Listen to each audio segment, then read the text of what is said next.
Hello everyone, my name is Lizzie Fast and welcome to Fast Knitting. I'm going to be telling you all about knitting, so grab your yarn and needles and start working with me. I wanted to learn how to knit because ever since I can remember, my aunt has always knitted. She would bring it everywhere with her and I would always ask her what she was making and think of how cool it would be to be able to do that. A couple months ago they came down to visit because they live in Oregon, and I asked if she could teach me, but I couldn't wait that long, and so my 12th grade English class gave me the time and opportunity to be able to learn how to knit because I never thought that I would have that time and opportunity. So right now I am making a knit market bag for my sister, and so while I work on that, I'm going to be telling you guys a little bit about knitting. So let's start with the history of knitting. So around the 11th or 12th century, knitting originated in the Middle East and the Eastern Mediterranean. So I'll attach a couple of pictures of some knitting that has been archived. And before knitting, there were other knitting-like techniques that used just one needle or using just your hands. But during the Industrial Revolution, knitting machines were used to mass produce. However, people still hand knitted for the hobby and as a craft. And so up here is called a stocking frame. That is the machine that they used in the Industrial Revolution. So knitting has many different benefits, such as relieving stress, improving hand-eye coordination, and bringing people together to form a community just like we are doing here today. By joining this podcast, you are joining the knitting community instead of just knitting by yourself or alone in your room. Knitting in a community can help you by sharing your projects, getting advice on stuff, and just learning some tips and tricks from other people who are knitting.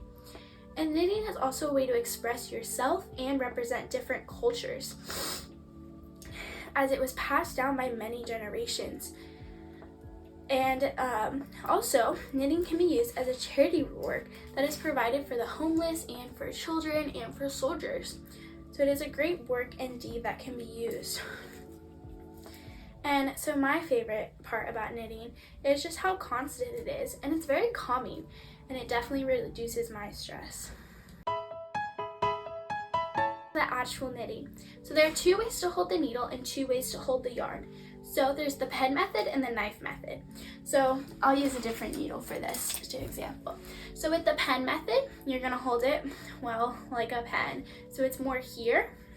Whereas the knife method, you're gonna hold it more with your two fingers and grip it more and more go under. And I prefer the knife method. I think it works better for myself, but you can use either one. Then there's throwing the yarn and weaving the yarn. So throwing the yarn is mostly for beginners. So you're just gonna hold it like this and then just wrap the yarn around the needle when you're stitching. And weaving the yarn is when you're gonna knit through or wrap it around your fingers a little bit. So that makes it go quicker and easier. So you can just go here and then there and then there and then keep wrapping it around your fingers as you go along. I still throw the yarn, but once you get further, you can learn how to weave the yarn. So there are many different yarn weights and different sizes depending on what you're making. So I won't list them all because there's a lot, but if you click the link above, you can read all about the different yarns. And if you are a beginner, you should use pretty thick yarn because that's the easiest to stitch. So when I first started out, I used yarn about this thick, and it made it really easy to be able to grab the yarn and just learn the stitching all together. So there are 5 types of yarn shapes. There's cake, ball, skein, cone, and hank. And there are many different needle sizes as well, and using the incorrect needle can cause your project to be too tight or too loose. So you want to look at the yarn you have because it will tell you what size to use. So on the labels here, you can see that it will tell you what size needle to use in both millimeter and the different sizes. So I bought this kit that has a bunch of different size needles, and then I also just bought individual ones. So there are also different types of needles. So there are some that are just regular needles, so just like this or like this one, there's just different sizes. And then there are also needles that have points on both sides that can be used to help make hats. And then there are needles like these that have a little wire connecting the two needles. And that will help you make anything that has like a round area. So like a hat or socks, or this knit market bag also uses it. See the wire. And if you are a beginner, you want to use wood and bamboo needles. So here we have some wood needles, and then here are some bamboo needles. Those are just helpful and easy for beginners because it makes the surface less slippery, so you don't have your yarn isn't easily coming off the needle, which is a common mistake.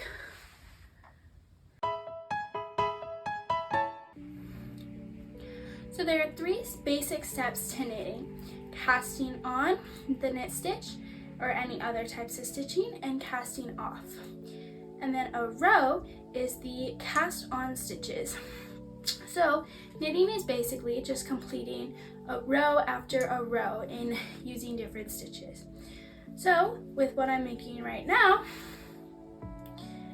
you have one row here, one row, and then you use a different stitch to complete the rest of the rows. So you have row, row, and so one whole thing here is one row.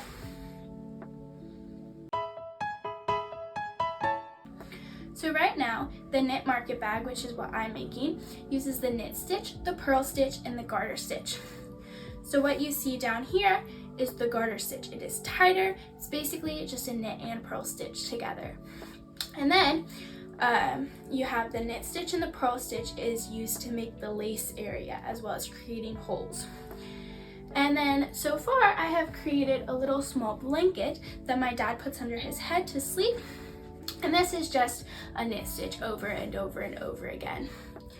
And then I have just used a bunch of different other yarn and needles to practice different stitching. So with this one, I was practicing how to do the garter stitch, and then I've just been having some fun with this one over here with the colors of the yarn. Now the final step of any project is called polishing your work. And that's when you soak your project to about 20 minutes and then let it dry. So this helps to secure the stitching and just help the stitching hold firm. And then a couple mistakes you may encounter is a drop stitch, which is basically when the stitch accidentally comes off your needle, and that will create a hole in your work.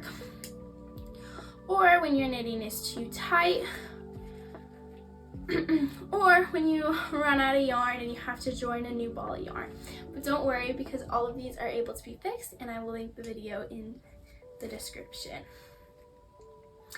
And so there are many different techniques to use, but some of the most common ones are the knit stitch, the purl stitch, and the garter stitch. And with those stitching, you can make many different things.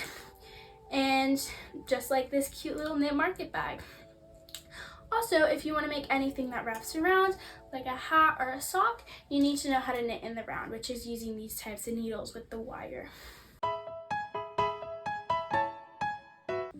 So in conclusion, knitting is an amazing hobby to learn if you have the time, and you can make wonderful creations and gifts for people that will last a lifetime.